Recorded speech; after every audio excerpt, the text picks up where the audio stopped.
que tiene una convicción de আর্জেন্টিনাকে হারিয়ে আমরাই চ্যাম্পিয়ন হব। এবার কোপা আমেরিকার ফাইনালে আর্জেন্টিনার বিপক্ষে মাঠে নামার আগে সংবাদ মাধ্যমে এসে লিওনেল মেসিদের কঠিন হুমকি দিয়ে একই বলল কলম্বিয়ার কোচ, যা মুহূর্তেই ভাইরাল। দর্শক, আগামী 15 জুলাই বাংলাদেশ সময় সকাল 6টায় কোপা আমেরিকার ফাইনালে মুখোমুখি হবে বর্তমান বিশ্ব চ্যাম্পিয়ন আর্জেন্টিনা এবং কলম্বিয়া।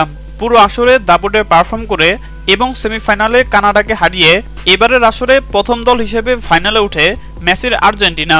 অপরদিকে সেমিফাইনালের দ্বিতীয় ম্যাচে উরুগুয়ের বিপক্ষে 1-0 জয়লাভ করে দ্বিতীয় দল হিসেবে ফাইনালে উঠে কলম্বিয়া। আর আগামী 15 জুলাই ফাইনাল ম্যাচে মুখোমুখি হবে এই দুই শক্তিশালী দল। আর ফাইনাল ম্যাচের আগে আজ সংবাদ মাধ্যমে এসে কলম্বিয়ার কোচ আর্জেন্টিনাকে রীতিমতো হুমকি দিয়ে বসলেন।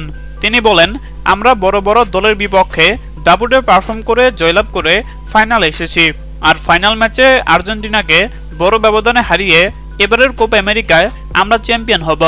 হ্যাঁ দর্শক, আপনাদেরকে বলছি, আপনাদের কি মনে হয় আগামী 15 জুলাই কোপা আমেরিকার ফাইনালে এই দুই দলের মধ্যে কোন দল জিতে চ্যাম্পিয়ন হবে এবং আপনি কোন দল সাপোর্ট করছেন জানিয়ে দিন আপনাদের গুরুত্বপূর্ণ মতামত আমাদের কমেন্ট বক্সে।